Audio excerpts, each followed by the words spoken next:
నమస్కారం. శుభదినం కార్యక్రమానికి స్వాగతం. మేషరాశి నుంచి మీనరాశి వరకు ద్వాదశ రాశుల వారికి ఈ రోజు ఏ విధంగా ఉంది, నేటి వైశిష్ట్యం ఏంటి, నేటి పంచాంగ వివరాలను ఇత్యాది అంశాలను తెలియచేయడానికి మనతో పాటు స్టూడియోలో సిద్ధంగా ఉన్నారు విశ్వవిద్యాలయ అగ్రశ్రేణి తొలి మహిళా జ్యోతిష్య వాస్తు పట్టభద్ర, జ్యోతిష్య మహోపాధ్యాయ, పంచాంగకర్త, జ్యోతిష శాస్త్రంలో పిహెచ్డి గోల్డ్ మెడలిస్ట్ అయినటువంటి డాక్టర్ ఇడుపుగంటి పద్మజారాణి గారు.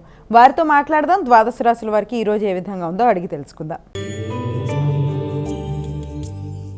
అమ్మ, నేటి పంచాంగాన్ని ప్రేక్షకులకు తెలియజేస్తారా?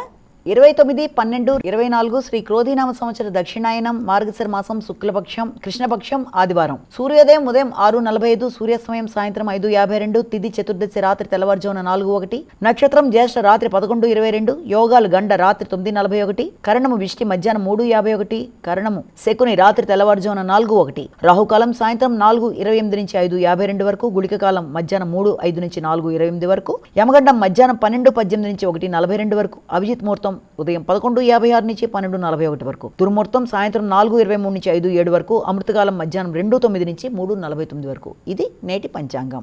నేటి రాశి ఫలాలు. మేషరాశి.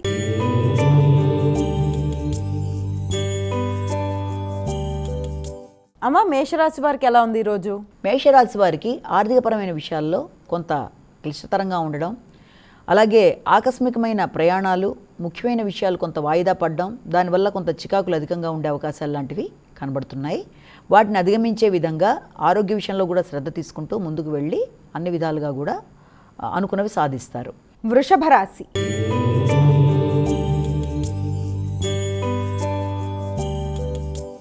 అమ్మ, వృషభ రాశి వారికి ఎలా ఉంది ఈరోజు? వృషభ రాశి వీరికి సంఘంలో గుర్తింపు, గౌరవం, నూతన పరిచయాలు, నూతన మిత్రులు ఏర్పడడం, వారి వల్ల అనుకున్న ఫలితాలు సాధించడానికి తీవ్రంగా కృషి చేయడం, అలాగే మిత్రులు, బంధువులు అవసరం విషయంలో సహకరించడం మొదలైన వాటికి ఆస్కారం ఉంది. మిథున రాశి.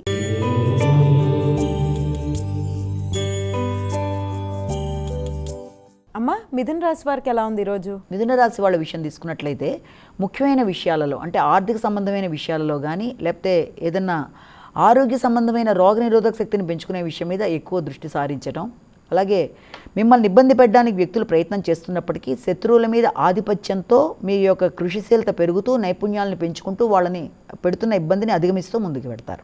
కర్కాటక రాశి.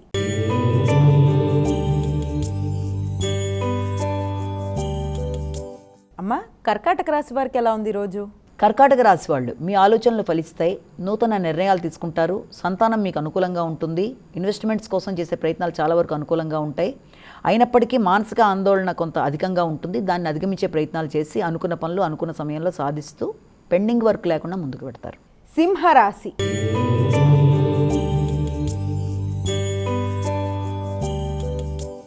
అమ్మ, సింహరాశి వారికి ఎలా ఉంది ఈరోజు? సింహరాశి వాళ్ళ విషయం తీసుకున్నట్లయితే సింహరాశి వాళ్ళకి వృత్తిపరమైన విషయాలలో కొంత అసంతృప్తి అనేది అధికంగా ఉన్నప్పటికీ కూడా పెద్దల సహకారంతో అసంతృప్తిని అధిగమిస్తారు. వృత్తిలో మంచి స్థాయిలో ఉండే వ్యక్తుల సహకారం బాగుంటుంది. కుటుంబం విషయంలో కూడా పెద్దల సహకారంతో ముందుకు పెడతారు. ముఖ్యంగా తల్లి మొదలైన వారి యొక్క సహకారం కుటుంబ విషయాలలోనూ, వృత్తికి సంబంధించిన విషయాలలో మీకు గైడెన్స్ ఇచ్చిన పెద్దవారి సహకారంతోనూ అన్ని విధాలుగా కూడా దాన్ని సమన్వయపరుచుకుంటూ ముందుకు పెడతారు. కన్యా రాశి.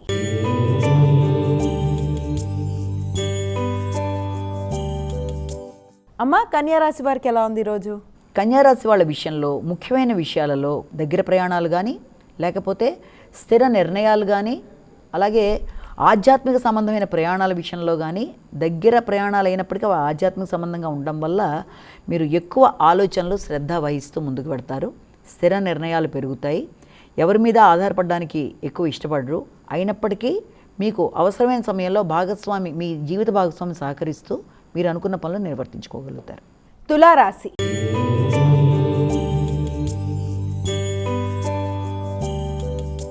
అమ్మ, తులారాశి వారికి ఎలా ఉంది ఈరోజు? తులారాశి వాళ్ళ విషయం తీసుకునేటప్పటికీ మీకు కుటుంబ వ్యవహారాల్లో చికాకులు ఉన్నప్పటికీ కూడా ఆ విషయంలో మీకు చాలా దగ్గర వ్యక్తులు, అంటే మిత్రులు కావచ్చు, లేకపోతే మీ తోబుట్టువులు కానీ వచ్చి మీకు అన్ని విధాల వాళ్ళు సహాయ సహకారాలు అందించడం, మానసిక చికాకులతో మీరు ఇబ్బంది పడుతున్నప్పటికీ మీకు వారు సహకరించి అనుకున్న పనులు అనుకున్న సమయంలో చేసేట్టుగా వాళ్ళు మీకు ముందు ఉండి నడిపించటం, అలాగే వృత్తిపరమైన విషయాల్లో కూడా మీ కొలీగ్స్ ఎవరైనా ఉంటే వారి సలహా సహకారాలతో మీరు అనుకున్న పనులు సాధిస్తూ మానసిక ప్రశాంతతను పెంచుకుంటూ ముందుకు పెడతారు.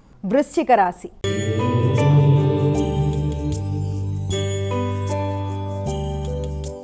అమ్మ, వృశ్చిక రాశి వారికి ఎలా ఉంది? వృశ్చిక రాశి మీకు కుటుంబపరమైన విషయాలలో అంటే ఆర్థిక విషయాలు, ఆదాయ విషయాలు, కుటుంబ సంబంధమైన విషయాలు, సంతాన సంబంధమైన విషయాల్లో మీరు ఎక్కువ ఆలోచనలు తీసుకొని వాటి విషయంలో వాటిని ఇంకా బాగా మెరుగుపరచడానికి ఎక్కువ కృషి చేస్తారు. అనుకున్న ఫలితాలు సాధిస్తారు. ఆర్థికంగా అనుకూలంగా ఉంటుంది. ఆశించినట్టుగా సంతాన సహకారం మీకు లభ్యమవుతుంది. ధనస్సు రాశి.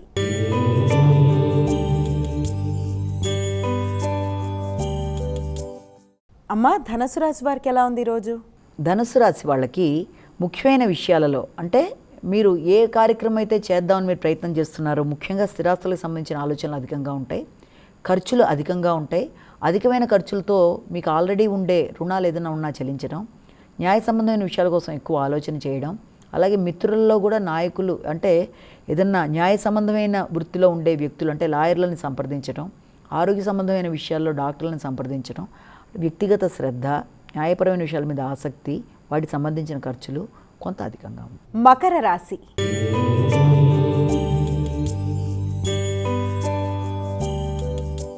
అమ్మ, మకర రాశి వారికి ఎలా ఉంది ఈరోజు? మకర రాశి వాళ్ళ విషయం తీసుకున్నట్లయితే ఆశించిన ఫలితాలని అందుకుంటారు. వ్యక్తుల సహకారం బాగుంటుంది. ముఖ్యంగా జీవిత భాగస్వామి యొక్క సహకారం బాగుంటుంది. ఆకస్మికంగా దూర ప్రదేశాల్లో ఉండే మీ తోబుట్టువుల దగ్గర నుంచి మీకు మంచి వర్తమానాలు అందడం, వారి సహాయంతో అనుకున్న పనులు సాధించుకోవడం, అలాగే నూతన వృత్తులకి మారడానికి మీరు చేసే ప్రయత్నాల్లో మంచి కదలిక రావడం, చక్కటి అవకాశాలు రావడానికి అవకాశం ఉంది. కుంభరాశి.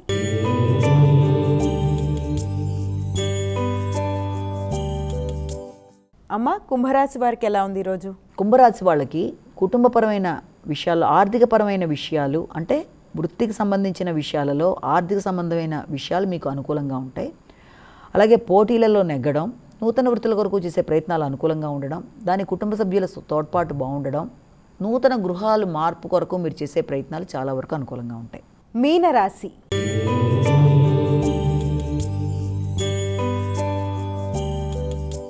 ద్వాదశ రాశుల్లో చివరిదైన మీనరాశి వారికి ఈరోజు ఏ విధంగా ఉంది?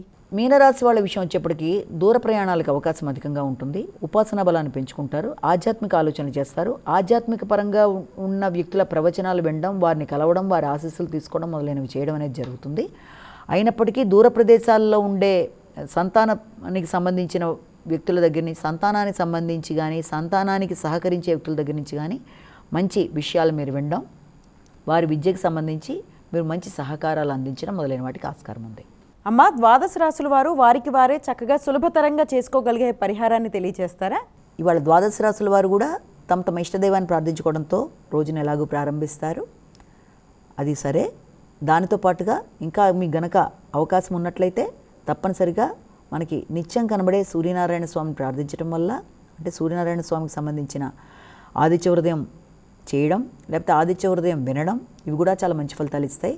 దానివల్ల ఆరోగ్యపరమైన అభివృద్ధి, అలాగే అవకాశం ఉన్నట్లయితే ఏదన్నా దేవాలయ సందర్శన, అది విష్ణుమూర్తి దేవాలయం కానీ ఏదన్నా ఇలాంటి కృష్ణుడికి సంబంధించిన దేవాలయాలు కానీ సందర్శించడం అనేది, ఇవన్నీ కూడా చక్కటి ఫలితాలు ఇవ్వడానికి అవకాశం ఉంది. ఒకవేళ వెళ్ళడం కూడా అవకాశం లేనప్పుడు తప్పనిసరిగా ఇంట్లో ఉన్నప్పుడైనా శ్రీరామ జయరామ జయ జయ రామరామ అనే శ్లోకాన్ని పఠించడం వల్ల మీకు పుణ్యబలం పెరగడం, తద్వారా ఆశించిన ఫలితాలు లభ్యమవడం మొదలైన వాటికి ఆస్కారం ఉంది. ఇప్పటిదాకా మనం చెప్పుకున్న రాశి ఫలితాలన్నీ కూడా అందరికీ కలిపి చెప్పిన ఒకరికి తమకే వర్తిస్తాయన్న భావనతో కాకుండా ప్రతి వ్యక్తి తమ తమ వ్యక్తిగత జాతకాలతో కలిపి చూసుకుంటూ ముందుకు వెడుతూ నడుస్తున్న ప్రధాన దశకు సంబంధించి, మీ జన్మకుండలిలో నడుస్తున్న ప్రధాన దశకు సంబంధించిన పరిహారాలు ఆల్రెడీ పాటించుకుంటున్నట్లయితే గోచారీత్యా చెప్తున్న ఈ ఫలితాల్లో ఏదైనా చిన్నపాటి ఇబ్బందులు ఉన్నప్పటికీ కూడా వాటికి చిన్న చిన్న శ్లోకాలు పరిహారంగా శ్లోకాలు చేసుకున్నా, దేవాలయ సందర్శన మొదలైనవి చేసుకున్నా కూడా చిన్న సమస్యల్ని అధిగమించడం చాలా సులభతరం అన్న విషయాన్ని జ్ఞాపకం పెట్టుకోవాలి. నేటి వైశిష్ట్యం. నేటి వైశిష్ట్యంలో భాగంగా ఈరోజు ఏం తెలియచేయబోతున్నారమ్మా? నేటి వైశిష్ట్యంలో భాగంగా ఈరోజు మనం 14వ పాసురము దాని యొక్క అర్థం తెలుసుకోవడానికి కొంత ప్రయత్నం చేద్దాం వీలైనంత వరకు. ఇది ఈ 14వ పాసురము ఉంగళ్ పుళక్కడై తోటత్తు వావ్యాళ్ అని ప్రారంభమవుతుంది.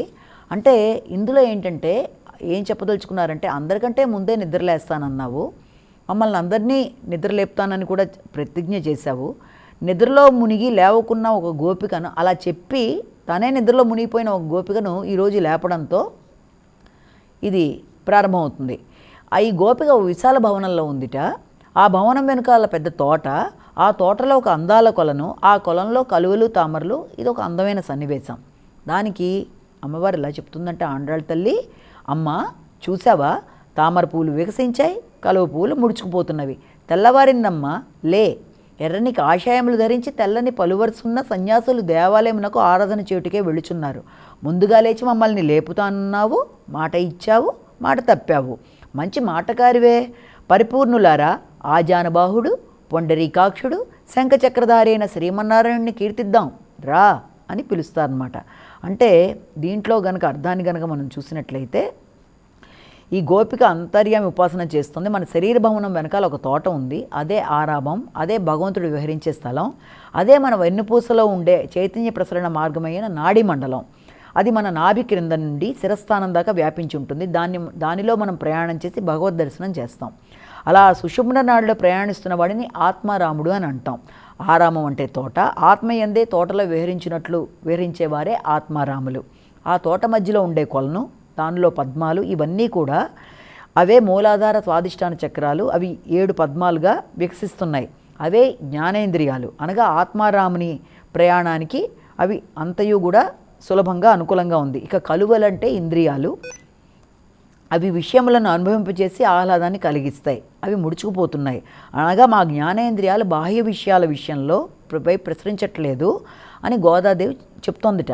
తామరలు వికసించాయి అనడంలో ఇంకో అర్థం ఏంటంటే, నీటిలో కిందనే ఉండి పైన సూర్యుని వైపు చూస్తూ ఉంటే వికసిస్తున్నట్టుగా ఉంటుంది తామర పువ్వు. మనము ఈ సంసారంలోనే ఉండి పైకి చూడడం వల్ల, దానివల్ల పోషించబడుతూ పైన భగవాన్ వైపు ఒకసారి చూసినట్లయితే వికసించిన స్థితే కలిగితే మనం కూడా తామర పువ్వులాగా వికసిస్తున్నట్లు లెక్క.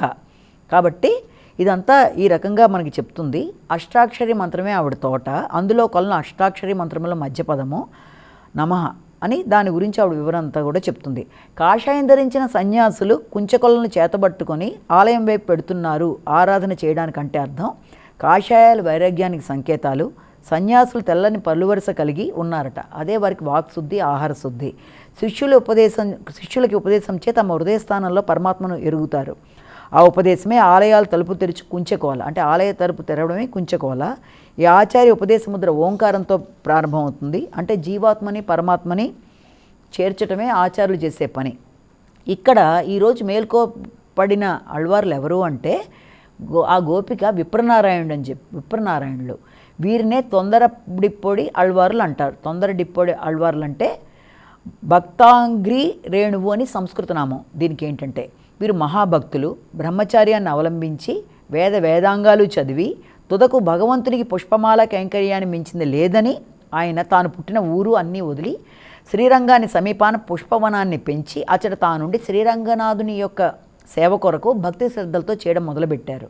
కానీ ఒకరోజు దేవదేవి అనే వైశ్య తన ఊరు కదంబ నగరానికి వెళుచు దారిలో దాహాన్ని తీర్చుకోవడానికి ఇక్కడ ఆగి పుష్పవనంలో ప్రవేశించి అక్కడ తన అక్క అలివేణితో పందెం కాచి 6 మాసాలు ఆయన తన వశం చేసుకుంటానని విప్రనారాయణ దగ్గరికి వచ్చి ఆ పుష్పవనం తను కూడా నిర్వహిస్తానని చెప్పి నమ్మకంగా చెప్తే ఆయన అక్కడే ఆవిడని నమ్మి ఒప్పించితే ఉండనిచ్చారు. విధి బలీయమైంది కాబట్టి ఒకానొక సందర్భంలో దేవదేవికి ఆయన లొంగిపోవడం జరుగుతుంది. ఆమె లేకపోతే తను బతకలేని పరిస్థితికి ఆయన తీసుకెడుతుంది. అతని ధనమంతయు కొల్లగొట్టి దేవదేవి తల్లి విప్రనారాయణుని తన ఇంటి నుండి వెళ్ళగొడుతుంది. శ్రీరంగనాథుని అనుగ్రహం చేత కొంతకాలానికి ఆయన పశ్చాత్తాపం చెంది తన తుచ్చకామం వీడి భగవత్ కైంకర్యంకే తన శేష జీవితాన్ని వినియోగించి భక్తాంగ్రి రేణువుగా పేరుగాంచారు. ఆయన తిరుమాలై అనే దివ్య ప్రబంధాన్ని, తిరుప్పళ్ళి ఏళుచ్చి అనే శ్రీరంగ సుప్రభాతాన్ని రచించారు. మనం చూస్తే ఆరాధన సమయంలో తిరుప్పావునకు ముందుగా ఇప్పటికీ శ్రీ వైష్ణవాలయంలో గృహాల్లో ఈ సుప్రభాతాన్ని చదువుతూ ఉంటారు. అట్టి శ్రీ తొందరపడి అళ్వార్ను ఆయన పోలిన గోపికను నేడు గోపికలు మేల్కొల్పారు. అంటే ఇప్పుడు ఇందులో గనక మనం చూసినట్లయితే ముఖ్యంగా ఈ అళ్వార్ల వారెవరు, విప్రనారాయణ అని చెప్పుకున్న అళ్వార్ల వారిని ఈ రోజున ఆ రూపంలో ఉండే గోపికని ఆమె మేల్కొల్పింది. ఆయన చాలా విశిష్టంగా రంగనాథుడి యొక్క సేవ మీద అత్యధిక భక్తి కలిగిన వ్యక్తి. ఆయన ప్రబంధాలు లాంటివి రాయడం, తిరుమాలైన దివ్య ప్రబంధాన్ని రాశారు ఆయన రాసిన శ్రీరంగనాథ సుప్రభాతం కూడా ఈ రోజు కూడా చదువుతారు. అంత విశేషంగా ఆయన గురించి చెప్తారు.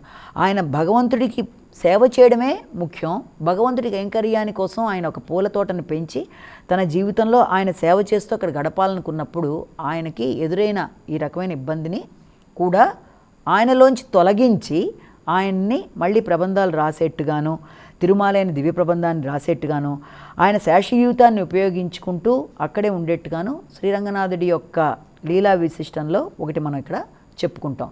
కాబట్టి ఇది చాలా చాలా విశేషంగా కలిగిన విప్రనారాయణుడి యొక్క చరిత్ర. ఆయన ఒక ప్రముఖుడైన, ఆయనకి రకరకాల పేర్లు ఉన్నాయి. అంటే విప్రనారాయణుడుగాను ఆయన చెప్తారు, అలాగే తొందర డిప్పోడి అళ్వారని కూడా అంటారు. ఆయన్నే భక్తాంగ్రి రేణువు అని చెప్పి సంస్కృత నామంలోనూ అంటారు.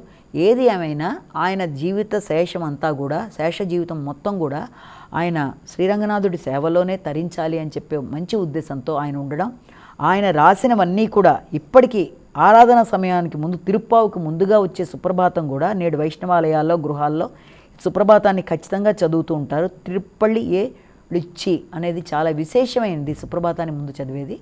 కాబట్టి ఈ రోజున ఈ రకమైన గోపికని నిద్రలేపిన విధంగా మనం ఈ యొక్క విప్రనారాయణ ఆళ్వార్ల గురించి మనం ఈరోజు తెలుసుకున్నాం. అమ్మ, ద్వాదశ రాశుల వారికి ఈరోజు ఏ విధంగా ఉందో చక్కగా తెలియచేస్తూనే నేటి పంచాంగాన్ని, అలాగే నేటి వైశిష్ట్యాన్ని కూడా చాలా చక్కగా ప్రేక్షకులకు తెలియచేశారు. ధన్యవాదాలమ్మా. నమస్కారం. ఇది ఈనాటి మన శుభదినం కార్యక్రమం. మరో కార్యక్రమంతో మళ్ళీ కలుసుకుందాం. అంతవరకు సెలవు. నమస్కారం.